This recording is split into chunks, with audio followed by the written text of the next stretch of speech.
Campus to Canton. Campus to Canton on the Better Sports Network.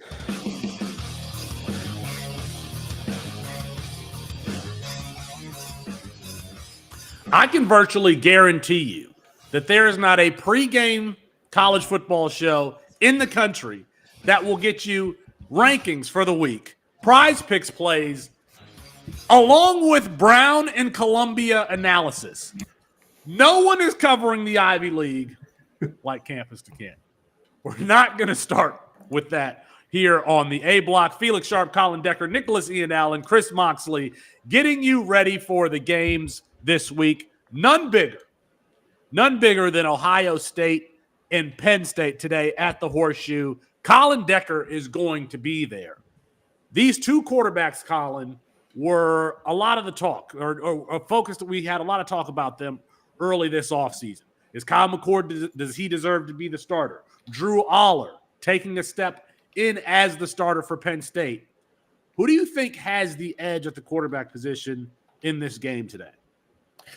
Man, that's a tough one. I think both these quarterbacks have disappointed a little bit from where our expectations were coming into the year. But I think ultimately I would have to give, even as a Penn State homer, I would have to give the slight edge to McCord, given a little bit more experience, and he's more battle tested. He did have that game against Notre Dame where it was a little shaky. He did lead them down the field at the end of the game for that drive.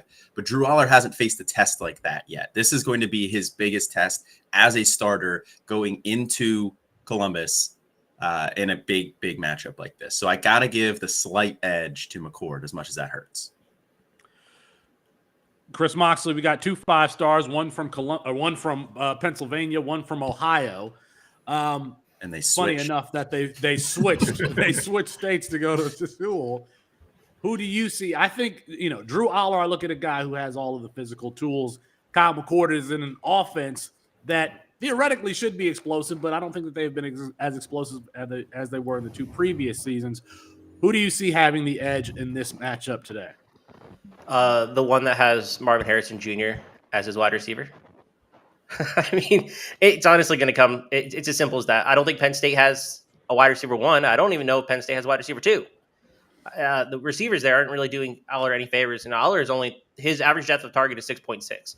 Like, they're not hitting explosive plays downfield. They're not asking him to do so. And we had the James Franklin quote 2 weeks ago or last week about throwing it downfield. He doesn't feel the need to.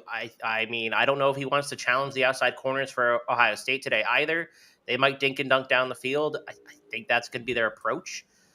So give me McCord, but a lot of that is based on the fact that he has the best wide receiver in the country. And if he throws to him 15 times, I think he has the edge. And I think he should throw to him 15 times. Drew Aller, after throwing for 325 yards in the first game, has not thrown for more than 208 since then. And, he's had some games with 30 attempts plus. Last week against UMass, just 23. Nicholas Ian Allen, from the quarterback position, who do you think has the edge in this one? I think I have to go with Kyle McCord. And it's kind of interesting. Like, if you look at just the raw numbers, the box scores, it's not even close. McCord is really kind of on a roll. I mean, gone over 300 with over 11 yards per pass attempt the last 2 weeks, 6-0 touchdown to interception ratio. And really since a little bit of a struggle in week 1, Aller's been really, really good just in the raw numbers. If you dig a little bit deeper, look at things like, Chris brought up average depth of target and you look at things like turnover-worthy plays and things like that, then there are some categories certainly where Aller has a little bit of an edge. But one thing that I keep coming back to, and I feel like Ohio State has been, and Kyle McCord specifically has won, I've seen him get better, it seems like, over the last few weeks. I've seen some progression. And I feel like Ohio State has been tested more than Penn State. So I feel like things are trending in the right direction for McCord, and I just haven't quite seen it yet from Aller. Maybe today's the day he breaks out and we see, the best of what he can do. But right now I trust what I've seen from McCord just a little bit more, especially in recent weeks. Colin, I mean, you're going to be at this game today. We saw Notre Dame play Ohio State. I feel like we could have a similar game script in this one where we hand the ball off a bunch. Now, there's a question as to whether or not Travion Henderson is going to play today. But still got training. You still got Mayan Williams if you want to use him. Both of these teams feel like they deserve to be in the playoff. I feel like butts could get really tight in this one, and the head coaches tend to just hand it off 30 times in this one. How do you see it playing out? Yeah, honestly, it wouldn't really surprise me if this was a lower scoring game, at least than kind of when it opened. I think all of the sharp money has been, Chris and Nick can correct me when I'm wrong, but I think a lot of that came in when it opened, and I think the line has dropped. So I do agree. I think that we're going to see a lot of handoffs in this game. Both of these defenses are very good.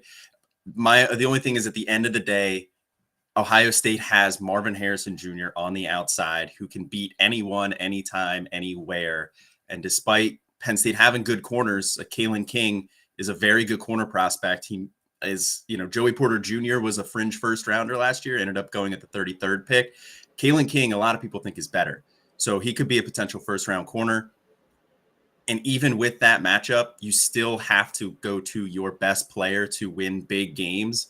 So I think we're going to see early some running on both sides of the ball. But I think if Ohio State wants to win the game, they're going to have to throw it to Marvin Harrison Jr. So I could see them doing that more in the second half. But Penn State, like Chris pointed out, does not have a receiver 1. They barely have a wide receiver 2. They're going to run the ball. And they've been one of the more run-heavy teams in the country through this point. One item of note. Sorry. Yeah, it gets overlooked perhaps because this is a fantasy show, but Ohio State's going to be without Denzel Burke, their top corner today, so that probably helps a little bit. That Penn State wide receiver core. I don't have the over under here in front of me, but Nick, I mean, it does the 45. Under 45 does. I know we'll talk about this game later on, but Nick, Chris. Under on 45, does that make sense, or is that just a little too close? For me, it opened actually on FanDuel at like 50.5. That was like an obvious under spot. It went through 48. 48 is kind of a key number. I don't know. I think now you're in a range where there's not really an edge.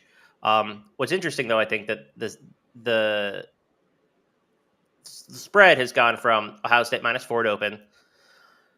I think it was Ohio State -6 at one point this week. It's now back down to Ohio State -4. And I think a lot of that is probably injury news from Ohio State this morning. But it's going to be a pretty interesting matchup because I don't think the rushing game for Penn State has been spectacular. I think it's actually been not as good as you want it to be. If you're asking me how this game plays out, I don't really see where Penn State can get the edge, to be honest. Like I try to find the path for Penn State to win this game, and that would have to be they open up their playbook in ways we haven't seen, which is possible because they haven't really played a tough schedule. We get Drew Aller throwing downfield more. Denzel Burke being out really helps that.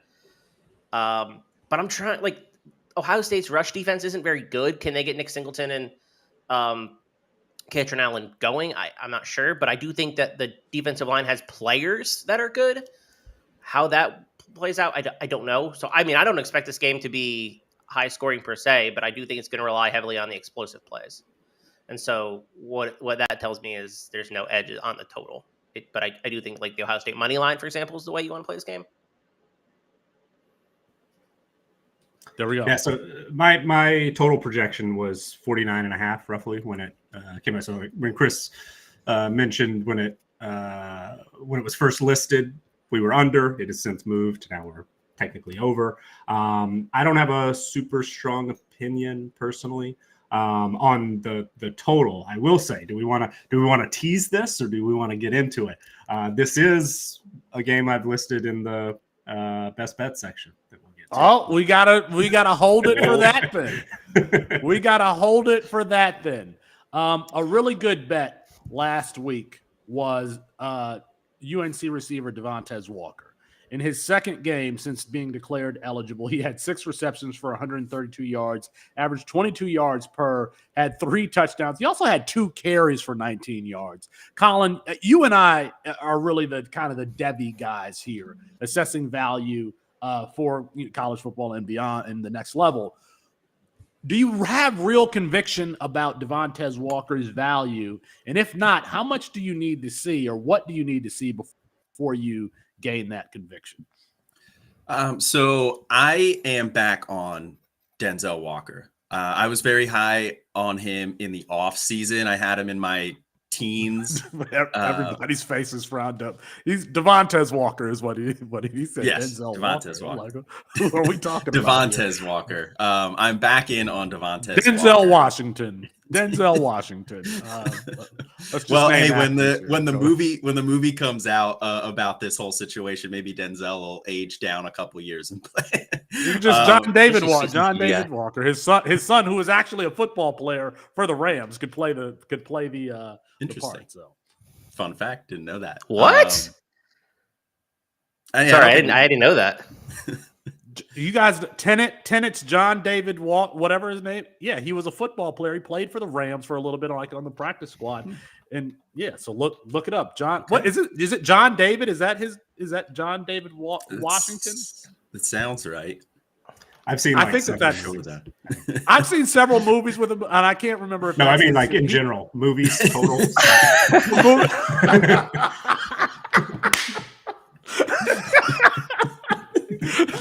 Has seen 7 movies. All right, Colin. I intentionally interrupted you because you're chaotic. Go ahead with your analysis. I am back in on Devontae Walker. In the offseason, I had him up into my teens in my Devy rankings for the wide receivers. I thought there was a legitimate outside shot at that point at day 1 draft capital, but more likely going to be a second round type guy with that skill set, that size, and playing with Drake May. When the whole NCAA issue hit and he got his eligibility taken away, I was off of him.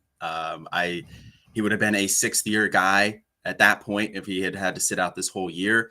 The success rate for those players in the NFL it's such a small sample size that we don't have a very good feel for that. And he would not have had the benefit of playing with Drake May. Now that they reinstated his eligibility, we're seeing exactly what we thought we would have seen at the start of the year. And that is a dominant wide receiver 1 on the outside playing with a great quarterback. And given his size and speed, like I mentioned, and the eyes that are on him now, I think he's going to be a riser in this draft class at the wide receiver position. I think he's firmly back in the borderline round 1-2 conversation. I think the thing that hurts him is the general size at the wide receiver position this year. You can kind of pick your flavor, but I still think Devontae Walker has a bright future in the NFL. I don't know that there's a guy that has his size speed combination. Now, he's been listed anywhere between 6'3", 200 pounds and like 6'1" plus 200 pounds, but he can play all 3 wide receiver positions and does that with very good speed and athleticism. If you want him to be a flanker, he can be a flanker. If you want him to be an X, he can be an X. I don't know if there is another wide receiver, one of the big guys, that has the versatility that he does. And I've never moved him outside of the top 15 of my rankings. When he transferred to UNC, I had him in the top 15, never moved him there. You figure with Josh Downs leaving, he was going to be the number 1 for Drake May. That was the truth in the spring game. We just didn't get to see him in the first couple of weeks of the season. This is a guy who could have been a Bolitnikoff finalist if he played the entire season. I really think that he could. I want to ask some either or questions, but before we do that, Nick, I want to ask you, because you're kind of new to college fantasy, C2C format overall. Being new to the format, I'm curious as to what your perception is of Devontae Walker, his value. Well, so I'm definitely pretty brand new to C2C in general. Pardon, I don't watch very much NFL. And when I got into CFF 3-4 years ago, I was just very, very focused on college football in general, and never really thought much, didn't project to pro potential. So Devontae Walker was definitely on my radar. Having played C2C and what he did at Kent State was very impressive, very productive. But yeah, it's something that I am struggling with a little bit, trying to wrap my head around. Taking a guy who obviously has been so good, so productive at a small school level, and trying to project that to the NFL, and it's something where I didn't really have a good idea of necessarily what to expect. I just knew he was a good player. Really enjoyed watching him play. Looked really, really good. But we have seen quite a few players in recent years jump up from the MAC or a Group of 5 program and get kind of lost in the shuffle a little bit when they transfer to an ACC team or a Big Ten team or something like that. So the hit rate is not particularly high. So I kind of, in CFF drafts, I, for the most part, avoided Tez Walker just because, the track record of that type of player, his path didn't necessarily have a lot of real success stories in the grand scheme and the a large percentage. But obviously, just seeing the glimpse of what we've seen the last 2 weeks, when I'm not sure he's even been close to 100% as far as his readiness to play. I mean, if it were me and I missed the first 4 games, I probably would have let my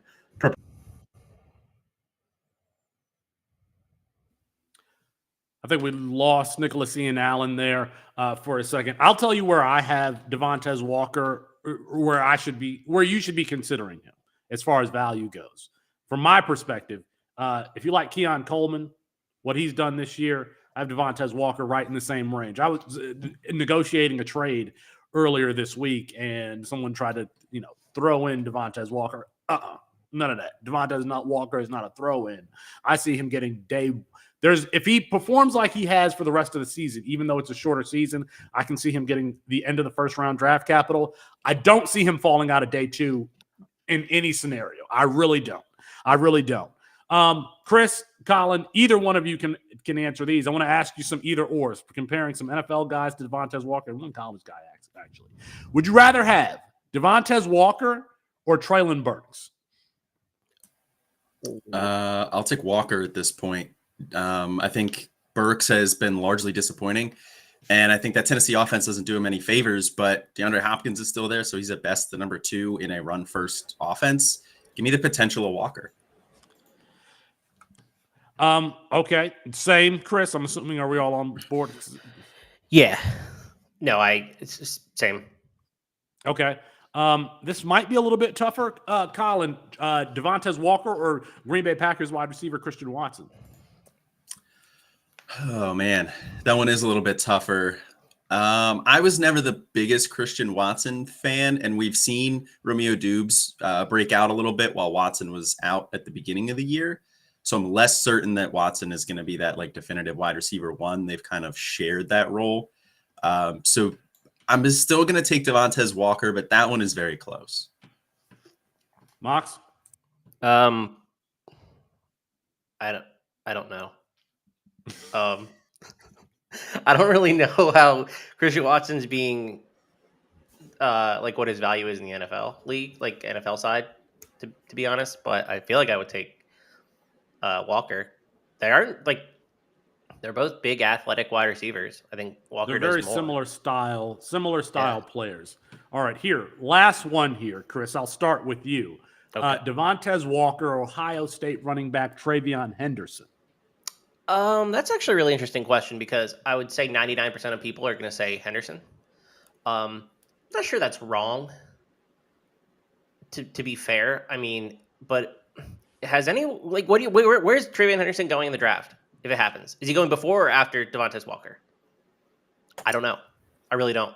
That's a coin flip, honestly. I think they're both top 50 prospects, but and the quality of this NFL running back class this coming year is not very good. We've seen a lot of disappointment, including Henderson. Including Henderson. Yeah. Absolutely. I would absolutely include Henderson in that. I think largely as a whole, it's been disappointing, and there's no clear RB1 in that group. I could see a team falling in love with the Travion Henderson skill set and taking him a little bit earlier and thinking that, we can use him in a specific way. He is a very good receiving back, although we have not seen a ton of that in college up to this point. We think he still has those abilities from when he was in high school. So that one's a coin flip for me. I think it would just depend on how my NFL team looks at wide receiver. If I'm loaded at wide receiver, I'll probably lean Travion. If I'm not in as good of a situation at wide receiver, then I would probably take Walker. Man, that's crazy that we're even having this discussion. Yeah. It is. 2 years ago, who'd have thought? Travion Henderson was like a number 1 overall pick in the format. People were putting him above Bijan. They were. UNC and Devontae Walker. They get Virginia today at home. That game is actually, Colin, do you know what station that game is going to be on today? Only because you put it on the show sheet. It's the CW. You go find it, and you can let us know what channel that is. The CW network, 6:30. It's hard enough to find the ACC network. It's going to be on the CW. Right after natural reruns too. I was going to say, right after some witch show or the young Superman show, or Lois and Lane. Then I don't know. We get an occasional Gilmore Girls gif in the Campus2Canton. Oh, they're on CW. That seems like the type of channel that they would play reruns of 90210. Is that the type of? It's that vibe. It's that vibe. Yeah, it's that vibe. Yeah. It's that vibe. Okay. Somebody who is not. By the way, in the chat, let us know what your perception of Devontae Walker's value is. You can let us know in the chat. I asked those questions. Devontae Walker or Treylon Burks, Devontae Walker or Christian Watson, Devontae Walker or Travion Henderson. Let us know in the chat. Another player whose value has been kind of all over the place is Michigan running back Donovan Edwards. West Bloomfield High School stand up. Michigan at Michigan State today. That's going to be on NBC, I think 6 or 6:30. Michigan is, I didn't even realize this. Michigan is dump trucking teams. They've given up, 10 is the most points that they've given up all season, but their toughest opponent is probably Nebraska. Even still, Donovan Edwards is averaging just 3.3 yards per carry. He is 4th in the team in receptions with 18. Colin, if you have Donovan Edwards rostered, how should you feel about him? Scared. Feel scared. I'm selling for anything I can get, to be honest. I wasn't the biggest Donovan Edwards fan coming into this year. I think he showed a lot of potential as a high school prospect, and he showed a lot of potential in his freshman year. I think he had that one game where he had like 10 catches for 200 yards. We know what type of receiving weapon this guy is, and that's a very good receiving weapon.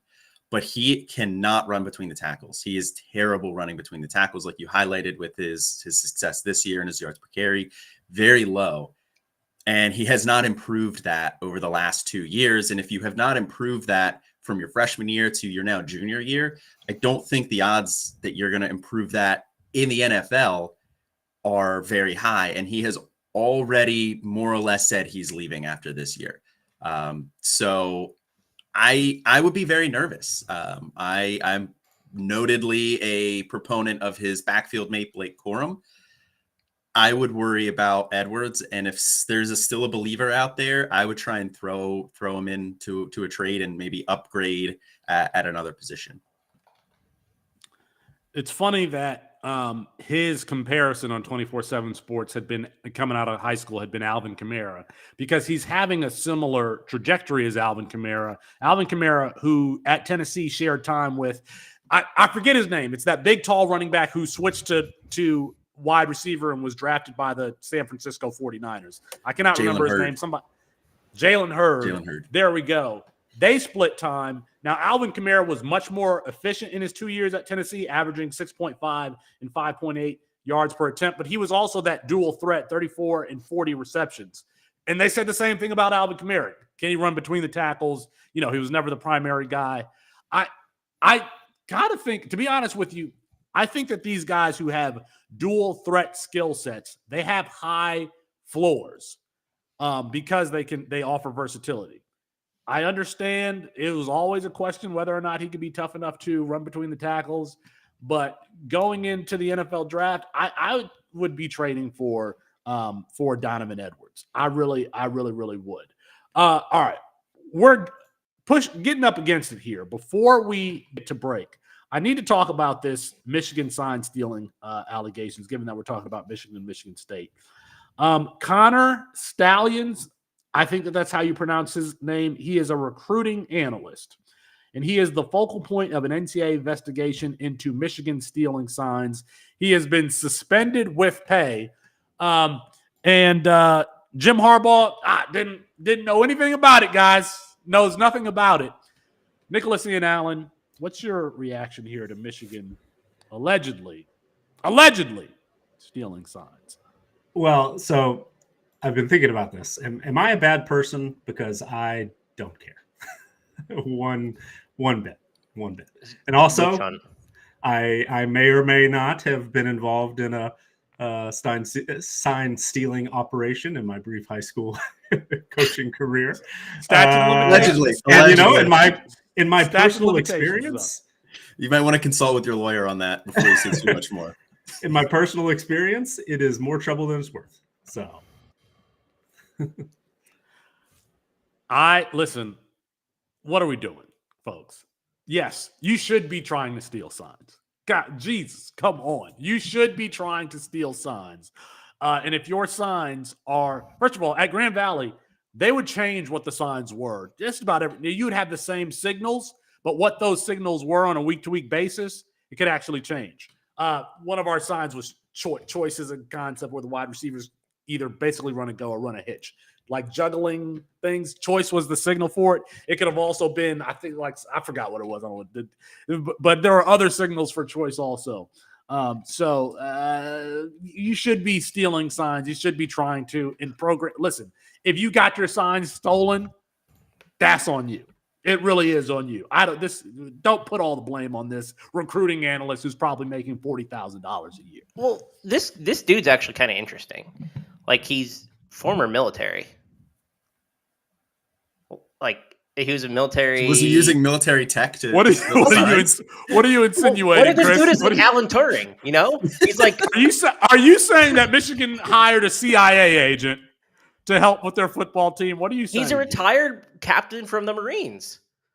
I'm just saying they got like this military guy on the sideline. Academy, I think. Yeah, code breaking basically. Like we got like I'm telling you, what's the move with Alan Turing? That's what it is. And is that Bridge of Spies? Yeah. Anyway, he broke the Nazi code, and that's what Michigan's trying to do here. But what's interesting about all of this is he's going to games and watching them, and then seeing what the signs are and reporting them back. Imitation game. Thank you. The only reason that you can't do that is because smaller schools can't afford to send somebody to games. It's like Florida International can't afford to send somebody to every game. Michigan can. So when the council votes every offseason, the Division I, they vote on a set of rules for their own entire governing body. This was never going to pass. So that's why it's not allowed. It's stupid when you're having a team like Michigan, but yeah, like that's why it's not allowed. It's interesting, but yeah, they just to clarify from the military. Yes, there is a rule against the advanced scouting and stealing of signs. Yes. If you are sending someone to the games essentially to collect intelligence and break it down, that is against the express rules. We don't know if that's what they were actually doing, but that is against the rules. So if to the extent that's what Michigan was doing, they should be punished for it. And there's no way that Jim Harbaugh didn't know if one of his staff was, not on the sideline this week because he was on a plane scouting, the next. Well, there's no way he hired a former military guy and didn't send him to these games for that express purpose. He used to help at Navy when he was there. On the football program. He was a volunteer football assistant for Michigan when he was stationed in California. Just They just Interesting. We are going to help you get your lineup sets. We're going to go to break, and then we'll have the rankings. This is the Tailgate on the Better Sports Network. It's college football game day, and we're getting you ready for all the action on Campus to Canton.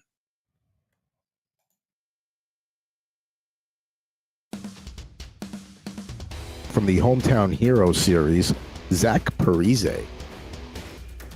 That is a very nice card, and that's one I'm probably going to have to organize a little trade ski with you, because I would actually like that card. You got downtown Newark in the background. I mean, Newark has never looked so good. No, it is not. We'll put that back up on the screen. I just want to have a penny sleeve ready, and yes, we can absolutely work out a little trade ski for that, because that belongs in a Devil fans collection right there. I'll trade you the Braden Schneider rookie card for it. Done. There we go. The first card-for-card trade on Rip and Rip history. And it was that easy. It was that easy. That's because, you know what? Because neither one of us are jerks. And it's the same thing when we try and do fantasy trades. Like, we don't try and screw each other. We have conversations. If there's a fit, there's a fit. If it's not, it's not. We don't try and, take the other one over the barrel. So there you go. In a penny sleeve. Hometown hero, Zach Parise. He was among the league's most productive goal scorers in 06-07 and followed up with a terrific regular season with an even more impressive postseason. And then they talk about what he did in the first round series against Tampa Bay that year. So that's off to the side for you. That's true. And, if this is it for his career, he had a hell of a career. He did. Hopefully he comes back one more year with the Islanders, but if he doesn't, hell of a run.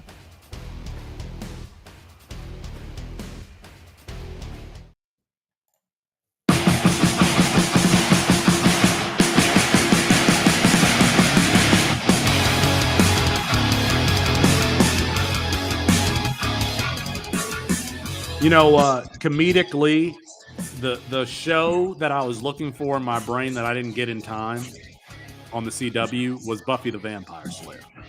It'll be Buffy the Vampire Slayer followed by Virginia and UNC. That's what I was looking for. Great show. I couldn't find it in time. Who was the actress? Is that person famous now? Was it like Kristen Wiig? Not Kristen Wiig.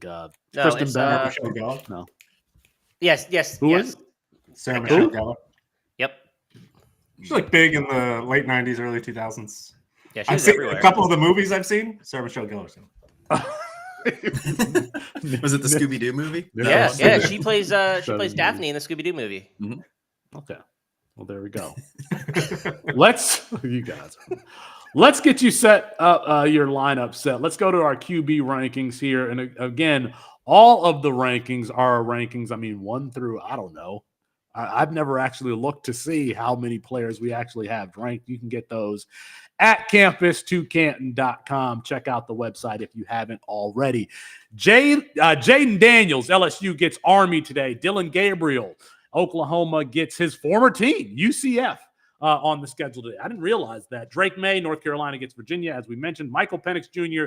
back in action, gets Arizona State today. Bo Nix, Oregon, gets Washington State today. Brady Cook, I think a Luther burdenless Brady Cook, gets South Carolina today. Caden Salter already played. Quinn Ewers, Texas, gets Houston. Curtis Rourke, Ohio, against Kalamazoo stand-up, Western Michigan. Thomas Castellanos, who I asked for an interview last year, and their communications department said, why would you want to talk to our third-string quarterback? Thomas Castellanos back in action after the bye last week. Tyler Van Dyke, Miami, gets Clemson. That one's going to be a tough one. Chandler Rogers, North Texas, gets Tulane. Zion Chris Moxley, your boy, Louisiana, gets Georgia State. And Jalen Raynor, the true freshman, Arkansas State. I think he's a true freshman, either true freshman or redshirt freshman. Arkansas State gets Coastal Carolina. Nicholas Ian Allen, any of these plays either here that you like or that you like in general today? So one that I'm definitely have my eye on, and it's not that my projections are much different. In fact, mine are actually a tiny bit lower than the ones that are on the site, which I believe, to answer your question, how many do they rank? I think it's everybody. I think Tim's got it set up to where anybody gets ranked. But Drake May, that matchup with Virginia, is just really really a good one for me. We'll talk about it a little bit later, but I pay very close attention when my projected point spreads are lean toward a favorite, especially on a big number. And today, North Carolina versus Virginia as like a 23.5 point favorite last time I checked, have them projected to cover in all three. So that sets up pretty well for Drake May for today. I think he's in line for a big game. Yeah, I mean, UNC keeps rolling. Colin, any plays that you like specifically today? A guy that's on that I didn't see on the list there that I like is Darren Granger, the quarterback for Georgia State. They're going up against UL this week, Louisiana Lafayette. He's been just super, super consistent this week, and I mean all year. Outside of a tough game against Troy, very consistent, just churning points out week in, week out. He's a top 30 quarterback on the year. I expect him to just keep putting up points, and he can do it running, he can do it passing. So I like Darren Granger this week. Mox? Yeah, I'll give you another name that's not on the list. I would start Haynes King this week. Georgia Tech, other side of the Castellanos. And this could be a high-scoring game.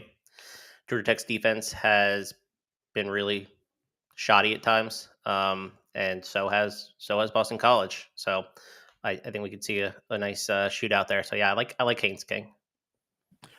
You guys know me. I don't like taking victory laps. I mean, that's one thing that you know about me. But I deserve my flowers on Thomas Castellanos. One of my shoot from deep. I mean, a quarterback won in fantasy, 500 yards rushing, 7 touchdowns on the season, over 1,000 yards passing. If he gets better as a passer, at the very least, he's going to be a dynamic CFF option for the next 3 years there at Boston College. So somebody, you guys, give me my flowers. Give me my flowers on Thomas Castellanos. Thank you. All right, let's move over to the running back position here. I'm typing it in myself. Jonathan Brooks, Texas gets Houston today. Dylan Johnson is in the backfield for Michael Penix Jr. as they take on Arizona State. Omarion Hampton, the player of the year in 2021 in the state of North Carolina. The big boy, North Carolina, gets Virginia. Bucky Irving, the diminutive dual threat, Oregon gets Washington State. Mikey Hughes, Tulane gets North Texas. Kyrie Robinson, San Jose State gets Utah State today. Trey Benson, an interesting play here. Florida State gets Duke. Braden Bennett. Listen, we were looking for him last year. Maybe he's breaking out this year for Coastal Carolina. Coastal Carolina gets Arkansas State today. Donovan Lester, UNLV gets Colorado State in the Mountain West showdown there. Marcus Carroll, Georgia State gets Louisiana today. And Cody Schrader, Missouri. Could they rely on him? I think, is it Luther Burden is out? Am I wrong about, is Luther Burden out? Or is he in? No. That was news to me when you mentioned it. So Okay. I'll have to take a look. I did not see anything that indicated that. Schrader's been questionable the last couple of weeks, but has played. So sounds like he's probably going to be good to go, I think. We'll keep tabs on that one. Logan Diggs, LSU gets Army. Ontario Brown, Northern Illinois, after having that big game 2 weeks ago, laid a little bit of an egg last week. Northern Illinois gets Eastern Michigan. MAC today, MAC conference play. And then Quinshon Judkins, Ole Miss gets Auburn. Chris Moxley, any particular plays at the running back position that you like today? I mean, I love that Braden Bennett call out. They get Arkansas State. Arkansas State is terrible on defense. And yeah, so he was hurt last year. It was just honestly a really weird season for him, but he's a really good player, I think. A player who, if you get a chance to watch him today, could do some serious damage. Also, like the Mekhi Hughes shout out. Over the last 2 weeks, we've seen him really take a stranglehold on that Tulane backfield. And I mean, I love Tulane in that matchup today. They're gonna cruise to victory. They're 20+ point favorites. He's the RB1. He's someone is finally taking over the Tajay Spears role, and it's Hughes, and that's a very valuable role in that offense. So I feel good about all these names that are popping up later in the season. To be honest, post bye week, you see a lot of these competitions committees consolidate more once they know what they have. This is a good example. Colin, any plays that you like at the running back position today? So one that I think we need to keep an eye on is Blake Watson. It sounds like it's pretty questionable right now, so I do want to keep an eye on whether he's going to go or not. If he goes, he was warming up. If he goes, I would play him. But if you need a backup option, somebody else who wasn't on the list there is Jermaine Brown Jr., the running back wide receiver hybrid over at UAB. 2 weeks ago against South Florida, runs for 116 yards and 4 touchdowns. Last week, he had 57 yards on the ground, but he had 116 yards through the air. So he can get it done in multiple different ways. I think that does it UAB worry you that Jacob Zeno's probably not going to play for UAB? I think that does probably limit the potential of the offense a little bit, but yeah, that's my concern. That just means they're going to probably have to lean on him a little bit more because I think he's really the best overall player on that offense. Memphis rush D sucks anyway, so you're probably right on that. Yeah, I'm not overly worried about it, but it would help if Jacob Zeno was out there, because then that gives him that out as a receiver, although the backup may just dump it off a lot. But I do like Jermaine Brown Jr. this week. Counterpoint, Isaiah Jacobs out for the year, who had been splitting time with Jermaine Brown. You mentioned Blake Watson there at Memphis. He's one player that I don't know that his name has really been out there like that, but he is getting – you look at these mock drafts, he's one name that I've seen consistently getting day 3 draft capital. So just consider that. Blake Watson, a name that we have not talked about a bunch, is being considered an NFL draft prospect. Nicholas Ian Allen, any running back plays that you like today? Well, one name that stuck out to me, my projections have Penny Boone as a top 10 option this week, and I believe the Detroit Kings stand up. He's much farther down.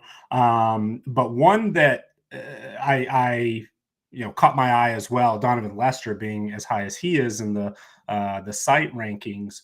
He is currently 39th for me this week, but I'm now a little worried about the UNLV running back situation because there seem to be so many options now. I mean, there were a couple of weeks ago where we were on the true freshman, Jalen, what's his name? But they've Jaden Thomas. Yes.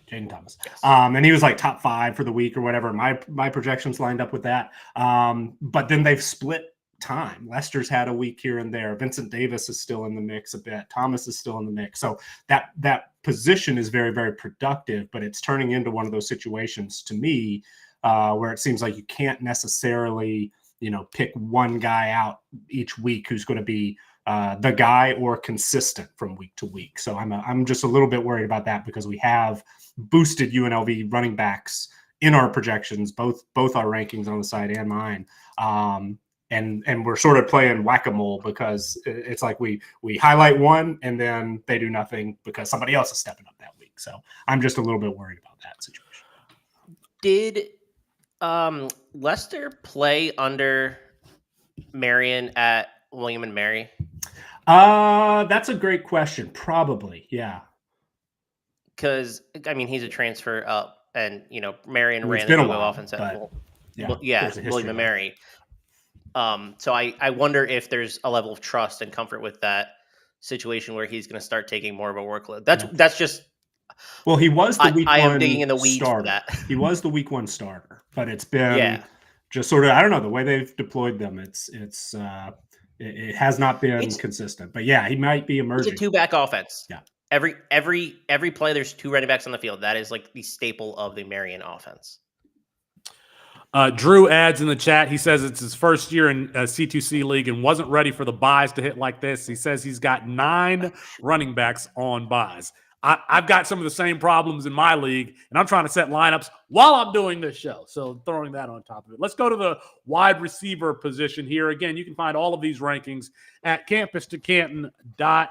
our projections for the week. Troy Franklin, Oregon gets Washington State. Jalen McMillan, the slot wide receiver there at Washington, gets Arizona State. Back-to-back Washington wide receivers, Jalen McMillan and Rome Odunze. Jalen Royals has really stepped up with Terrell Vaughn there at Utah State. Utah State gets San Jose State. Malik Neighbors, LSU gets Army. There's Terrell Vaughn. Utah State again gets San Jose State. Colin Lacey with no Devin Wasson. Actually, South Alabama already played. I'm reading some of the wrong things. Devontae Walker, North Carolina gets Virginia. Caleb Hood, Georgia Southern gets Louisiana Monroe. Ricky White, talk about UNLV. The former Michigan State Spartan gets Colorado State today. Rock Taylor, Memphis gets UAB. Demir, I cannot say that last name. Memphis gets UAB. Blankumsey.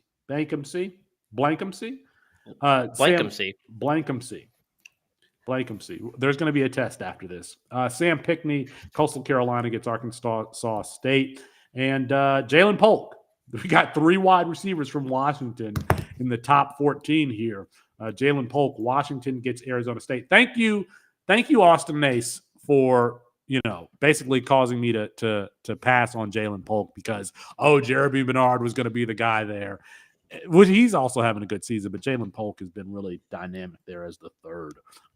When your third option is a field stretcher and a guy who can win contested catches, that means your wide receiver core is really, really good, and Jalen Polk is really good. Colin Decker, any plays at the wide receiver position that you like today? I think the first thing you got to do is keep an eye on Jalen McMillan. He went last week he started the game and then got hurt very early. Didn't even record a single catch. I could see them holding him out of this game against Arizona State. They're not going to necessarily need him, but they might need him later on in the year. So this is probably a game where I see them sitting him to let him get healthy. But there's no news on that confirmed, so it's just something I would keep an eye on. But somebody that's not on the list that I do like a lot this week is Jay Macklin, the wide receiver at North Texas, cousin of Jeremy Macklin. The former wide receiver in the NFL for the Chiefs and the Eagles. He has a touchdown, at least one touchdown in every single game this year. He hasn't had fewer than 6 targets in a single game this year. And he can do it with explosive plays. 3 weeks ago, he had 2 catches on 7 targets for 110 yards. And then last week, he did it a little bit more consistent way, 6 catches, 163 yards, 2 touchdowns. So he has been kind of a focal point of the wide receiver room there. And I think he's a very safe play, who also represents a nice ceiling, given that they get Tulane this week. And we talked about that spread being like 20.5. Negative game script for UNT. They're going to have to throw the ball. So I like Jay Macklin this week. Just to add to your comments on Jalen McMillan being out, I think that means you elevate Jalen Polk. What the heck with Giles Jackson there? Go ahead. If you have him rostered, maybe go ahead and start him. Nicholas Ian Allen, any particular plays that you like today? One who's a little higher in my projections this week, top 10 wide receiver, Joshua Cephas, UTSA. That offense coming out of the gate this year was just a shell of itself, what we had gotten used to seeing. But Frank Harris, quarterback, had spent a little time away. Seems like he's gotten fairly healthy. And then Cephas has really been pretty much option 1 and option 2 with DeCorian Clark being gone. It sounds like he's potentially going to redshirt this season, just FYI. But Cephas is getting a pretty heavy workload and projects pretty well in my numbers this week. Mox? I was just going to ask, Cephas is playing, right? So there was a little bit of a thing. There was a report coming up because he had a legal issue from the winter. Based on some of the team sites beat reporters that I've heard, doesn't seem to be anything that's going to impact him on the field, his availability. So that could always be subject to change, but the feel I got was it's not something that's going to keep him off the field. Okay, makes sense. I thought it was interesting that we had 2 Memphis wide receivers ranked, Rock Taylor and Demir Blankumsey. I mean, I like Memphis today. UAB is kind of terrible on defense. They allow everybody to score on them. The one worry that I have that I will caution is I don't know if UAB is going to be able to score without Jacob Zeno. At least enough to keep two wide receivers relevant. And maybe it's not going to matter because Memphis just throws all over the place. But I would approach that situation with a little more caution because I don't think you're going to get as much pushback from the Blazers. All right. There we go. If we could bring up the tight ends. I don't even remember if we sent you the tight end spreadsheet, the tight end rankings, but the tight end position, we've got Ben Sinnott. There we go. We're a very professional organization around here. Ben Sinnott, Kansas State gets TCU. Jaheim Bell, the versatile H-back there at Florida State. They get Duke today. Trey Knox, South Carolina, gets Missouri. Colston Loveland, Michigan, gets Michigan State today. RJ Maryland already played. Shimon Madier, Cincinnati gets Baylor. Dallin Holker, Colorado State, gets UNLV. Cade Stover, that's the tight end at Ohio State. They get Penn State today, of course, in the big game.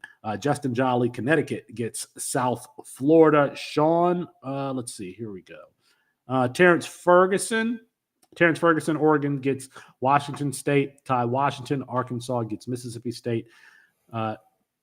Moliki Malatavo, UCLA gets Stanford. Dominic Mazziotti, San Jose State, gets Utah State. And Bryson Nesbitt there at North Carolina, gets Virginia. Nicholas Ian Allen, any particular plays you like at the tight end position today? So it's been pretty hit and miss at times this year, but Amari Niblack from Alabama projects pretty well for me. Top 5 among tight ends this week against Tennessee. And I mean, you're probably not going to sit him anyway, but a name that's on my top 10 that didn't make the cut for our list here is Jatavion Sanders for Texas. Houston, pretty good matchup. Could have mentioned Xavier Worthy and other receivers as well in the previous segment, but feel pretty good about both of those today. Colin, last week, Detroit area tight end Theo Johnson had his breakout performance against UMass. Windsor, Canada. Would you consider? I said Detroit area tight end Theo Johnson. Windsor area. Would you consider starting him today? Chris, you're a hater. You're an absolute hater. We're asking Colin, the Penn State fan. Would you start the very athletic Theo Johnson, who's from the Detroit area? Would you start him today? The tight end position is so tough to manage at times that if I have Theo Johnson, I don't feel terrible rolling him out there. Tyler Warren has been the more consistent option. He's kind of like a check down guy, a guy that they look to in the red zone. I could see them, if they get down to the red zone, looking Warren's way over Theo Johnson. But like you said, Theo Johnson, very athletic. He's got the opportunity to break much longer runs. He can catch and run, and maybe against this defense. So I wouldn't feel terrible starting him, but if I have Warren, I would probably feel a little safer with Warren. He doesn't have the ceiling that Johnson does, though. Mox, if you could step out of your hater box and give us any tight end plays that you like today. I mean, Jatavion Sanders was a good call out that we didn't have listed there. He has really not been great the last couple of weeks. I think there's an injury there that's nagging him a little bit. But Queen Ewers is projected to his line for passing yards is like 300. So I expect a productive offense for Texas today. So that was a good call out. I don't know. I'm starting Harold Fannin in spots. I still like Bowling Green's tight end. I still think they're not they've gone against some tough schedules situations like back to back, like Georgia Tech, who they beat, and then they've been on the road. So it's been a kind of a weird offense. It's kind of tough to nail down. But I mean, if you're desperate, I still think that he's a good player. All right. There we go. You can let us know in the chat which players you are trying to start today, or especially with all the bye weeks, who you're putting in your lineups today. I think we got time here. Let's go through start sits here.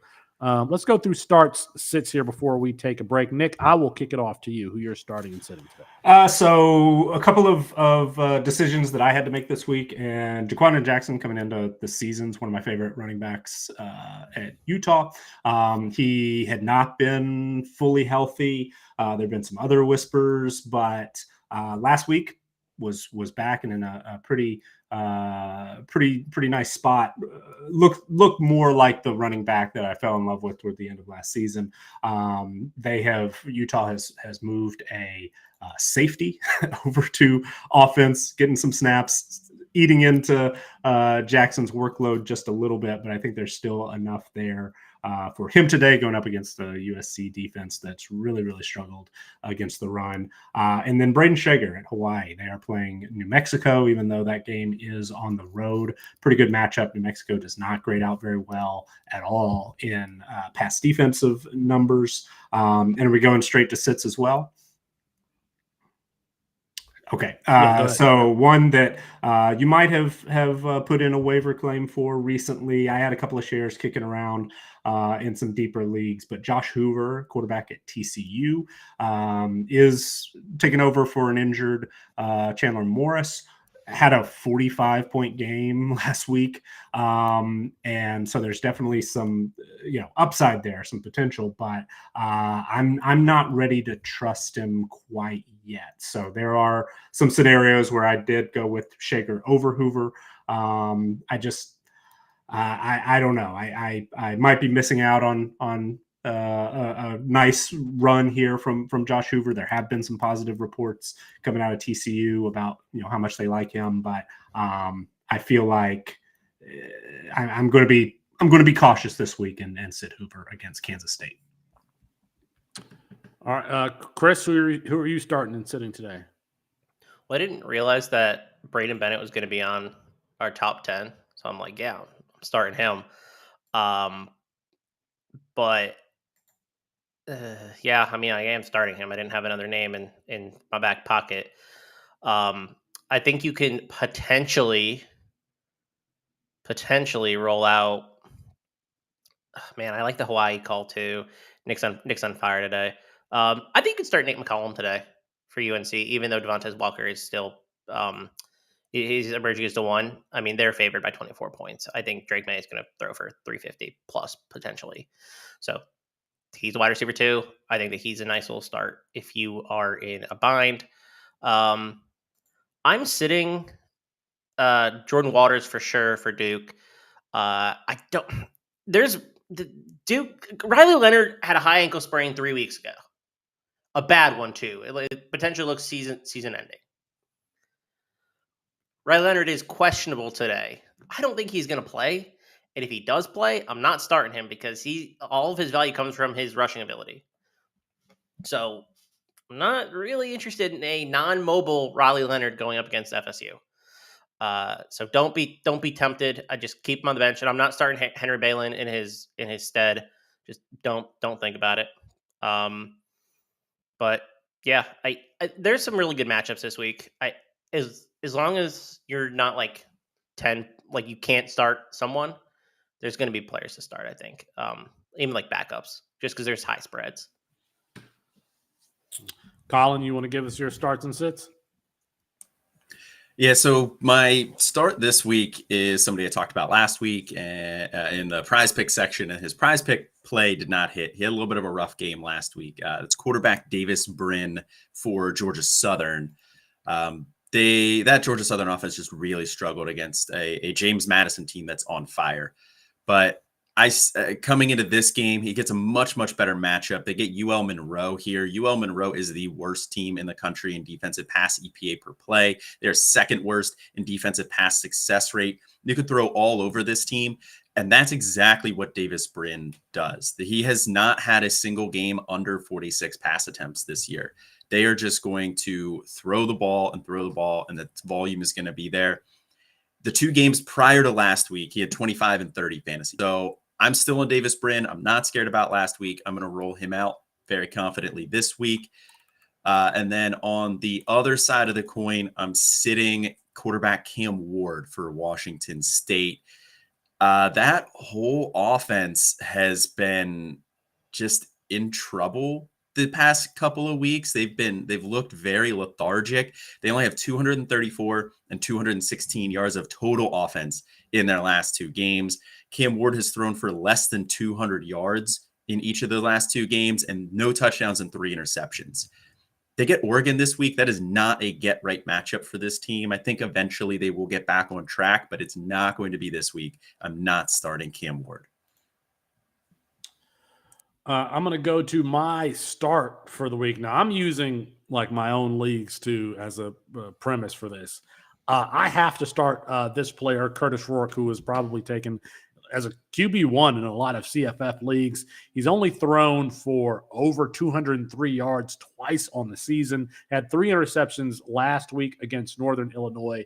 They get Western Michigan today. Kalamazoo stand up. I think mid to late conference play is when we start seeing some of the MAC players heat up. We had high expectations for this Ohio offense with Sam Wiglusz, with Say Bangura. They haven't really, none of those players have panned out.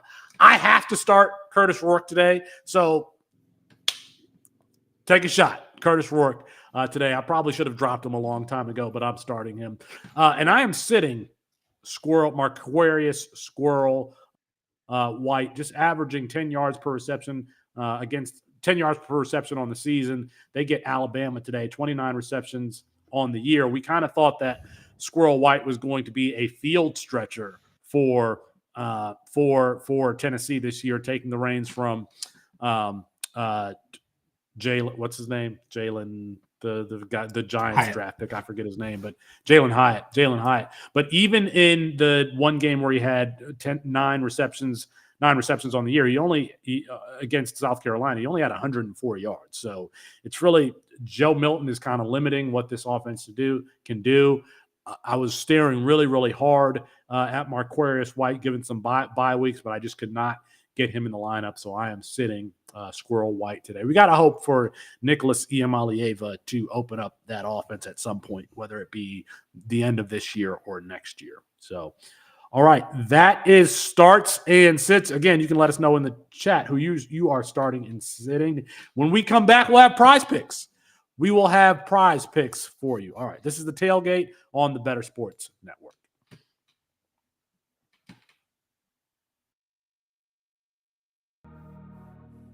The Bears have to be one of the most inept franchises of any sport I've ever seen in my entire life. And they share the city with the White Sox, who are also inept. Like, that is how bad the Bears are. I just don't understand how you can go your entire existence and the quarterback that wins you a Super Bowl is Jim McMahon. You couldn't find anybody else. They don't have a good history with quarterbacks, and they let him be the quarterback for a long time too. Deshaun Watson and Patrick Mahomes right there. Mm-hmm. And you drafted Mitch Trubisky. They were right there. I there's a lot of pain in being a Falcons fan. The Bears are one of the teams I could argue they might have it worse, and they have a Super Bowl. And when the best quarterback in the past 50 years is Jay Cutler, you have a problem. That's so funny that you just said that. We were talking about Jay Cutler the other day, me and my friend, and I was like, yeah, he was on, because we were watching the Colorado Rockies game against the Giants, and it looked like he was behind the thing. I was, yeah, well, he played for Denver most of his career. We looked it up. Chicago let him be their starting quarterback way too long. Here's the thing, too, is that Jay Cutler wasn't bad. Like, he was erratic. He wasn't terrible, though. The poor man's Brett Favre. I'm taking him over Justin Fields. I'm sorry. I would. But yeah. Jay Cutler led that team to an NFC title game. Yeah. That they lost to Green Bay. But he's gotten farther than anybody else. You want to know who the other starting quarterback was for the Bears in the other Super Bowl appearance they made? It was Rex Grossman. What are we doing out here? It was Rex Grossman, and Kyle Orton was the backup. How are you that bad? Bro, like, oh my God. Listen to the top 5. According to Football Reference, the top 5 greatest Bears quarterbacks of all time. Jay Cutler, number 1. I can't believe it. Sid Luckman, who last played in 1950, is number 2. Jim Harbaugh is number 3. Jim McMahon, the Super Bowl winner, is number 4, and he played there for 6 years. And Mitch Trubisky. Oh, no way! is number 5 on the list as terms of passing yards go.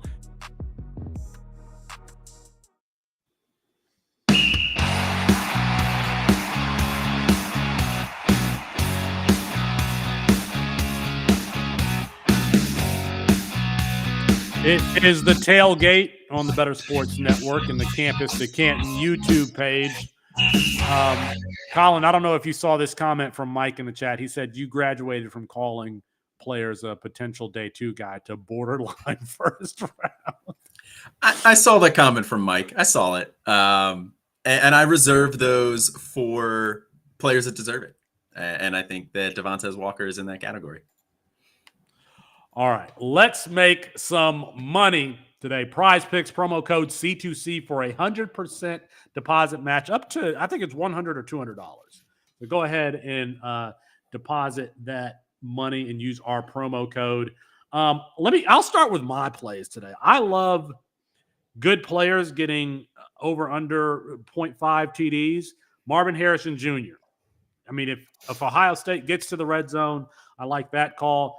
Jordan James, rushing or receiving TD, 0.5 over under. Drake May, rushing or receiving TD, over under 0.5. They're going to blow out Virginia today. He can sneak in with a QB sneak. He can sneak in with a scramble. Xavier Worthy, big favorite today, over under 0.5 rushing TDs. How about Jaquindon Jackson against USC?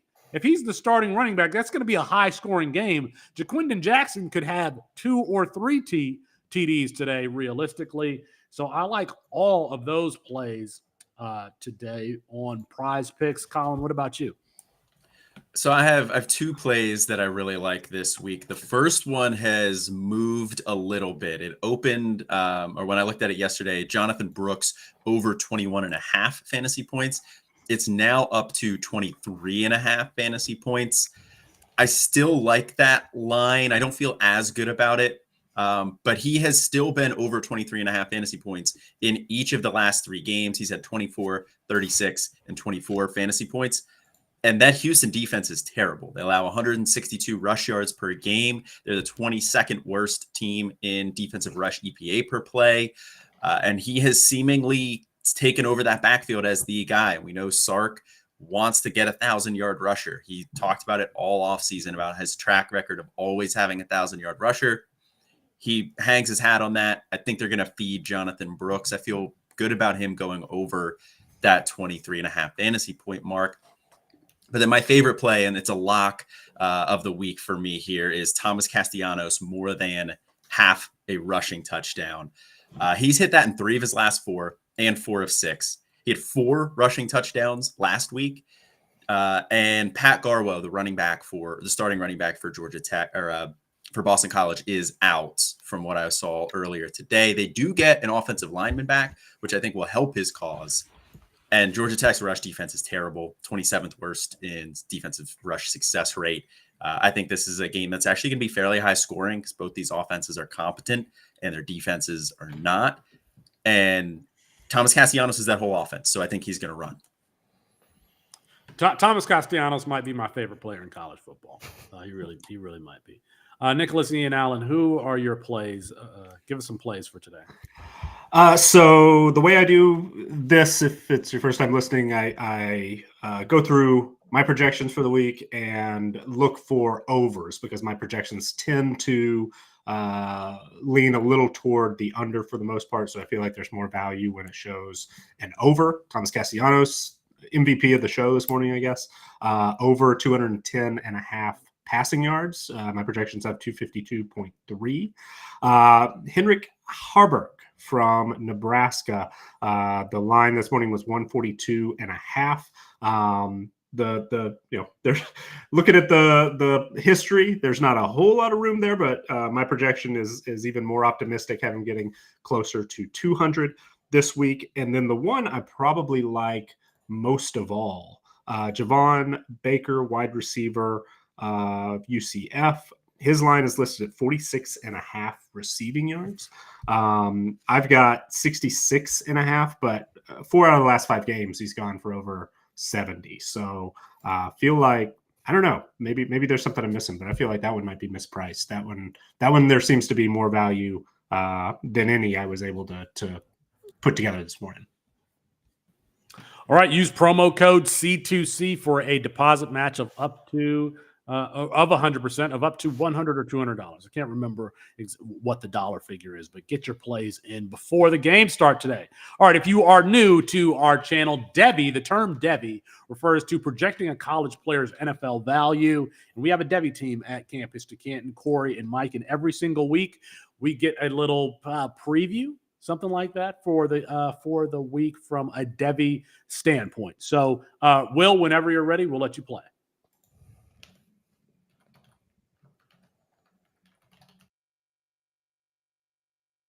What is going on, Campus2Canton family? Corey Prairie here from the Campus2Canton Devy team, and it's week 8, and there's really only a few weeks left to make enough of an impact to affect your draft stock going into the offseason. Let's go.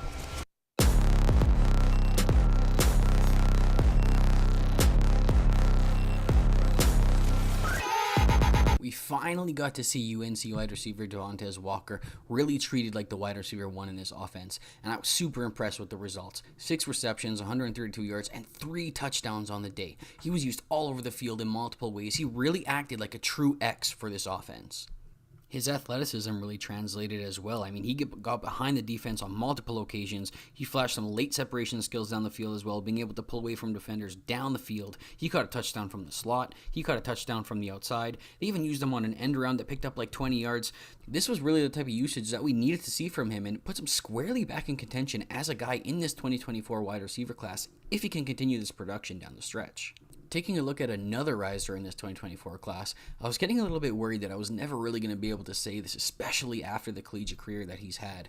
But USC running back Marshawn Lloyd is really starting to look good. After tearing that ACL in his freshman year, after being one of my favorite prospects that I've watched at the running back position, we are finally starting to see the return of some of that lateral quickness and that footwork that really made me fall in love with him as a prospect. He's one of PFF's highest rated running backs on the year. His efficiency is through the roof, and it's really the product on the field that impresses me the most. He might press the line better than any back in this class, and that lateral quickness and explosive running style that he has could make him a top 5 running back in this 2024 running back class.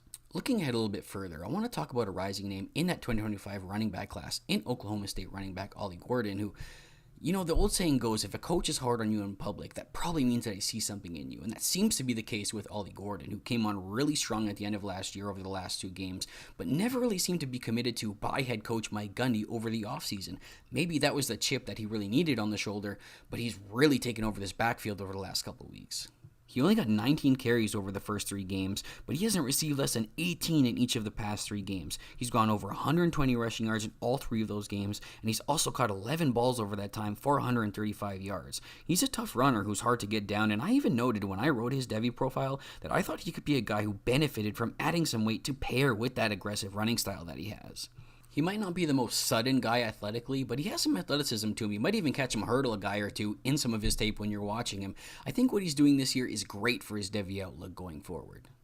Now, last week's games also brought us a little bit of a sneak peek into the potential future of the Kansas State quarterback room, with true freshman quarterback Avery Johnson rushing for 5 touchdowns on the day, kind of surprisingly, because I don't think any of us really expected to have this kind of a role coming into today. I know some people like Will Howard out there, and he is dealing with a little bit of an injury, so maybe that has to do with some of this, but there's also an element of this where it's a little bit of like a Pandora's box, where once you've kind of let him out and seen what he can do, I don't know if you can kind of put him back in now. We knew that he was going to be a threat with his legs, but he even attempted just as many passes as Will Howard, completing 8 of them for 77 yards compared to Howard's 6 for 86 yards. This makes me feel a little bit iffy about Will Howard going forward. I know I like some of the things he did down the back half of the season last year, but maybe I was putting a little bit too much on that small sample size and kind of extrapolating it into this year. And before everybody goes and gets really excited about Avery Johnson's Devy potential out there, I just want to give a few reminders that this is a 6'2 kid, probably more around 6'1 with the way guys are listed in college, 180 pounds, who's a fairly skinny kid, and he's much more of an athlete than he is a passer right now. I'm kind of worried he falls more into that spectrum bucket of your Evan Prater, your Malik Hornsby, your Nate Johnson type of quarterback. That's really going to make him more of a CFF asset than a Devy asset going forward. Now, last but not least, I want to talk about probably the game of the week that everybody's going to be watching this week, with Penn State going up against Ohio State. And I kind of want to focus on the running back room here, starting over with the Ohio State side. And It's been a really underwhelming year for the top half of the 2024 running back class. It starts with Travion Henderson, who's had a little bit of injury issues, but despite those issues, is starting to show some signs of the guy he was in that freshman season. His yards per carry are up. His yards after contact are up. He's almost had as many 15-plus yard plays as last year on half of the attempts, and his receiving game usage is up as well. The main concern here is the injuries, and I'm not sure when it's fair to label somebody as injury-prone, but it's honestly been quite the journey for Henderson during his collegiate career. He's got a chance to show out here against one of the best defenses against the run in the country and really start asserting himself down the back half of the season as a top 3 back in this class. Now, on the Penn State side of the ball, I want to talk about the running back that probably most Devy analysts out there have ranked number 1, or at least close to it right now, in sophomore running back Nicholas Singleton, who's quietly had a little bit of a disappointing start to the year, just kind of adding to that list of underwhelming running backs we had ranked highly coming into the year. But we kind of expected a big jump coming into this year, and I'm not sure if we're seeing that to this point. He's still splitting most of his work right down the middle with Katron Allen, and maybe the more concerning part is that he's slightly being outproduced by him as well. And I mean, we've got to give some love to Katron here as well, who looks very good to start the year. He looks very good after adding that weight in the offseason, but it's just a little bit of disappointment for Singleton, who we thought could be blossoming in his sophomore year. He hasn't had more than 80 yards rushing in any game this year. He's only rushing at 4.1 yards per clip, and he's only had 2.1 yards after contact, which is probably the more surprising part to me for a guy who had so much power to his running game. Now, he does have a little bit more receiving work coming into week 8 here, but he hasn't really taken that sophomore leap that we probably hoped that we were going to see. I'm not panicking just yet. This is a guy with a lot of traits that translate to the NFL, especially at the running back position, but having a good game against a tough Ohio State opponent this weekend would be a nice place to start for him. That about wraps it up for this week's Devy Sesh, guys. Make sure you guys are checking out the Back to Devy podcast every Wednesday morning, the #1 Devy podcast on the Campus2Canton podcast feed. Don't let anybody else tell you different, and make sure you guys are keeping it locked with Campus2Canton all season long.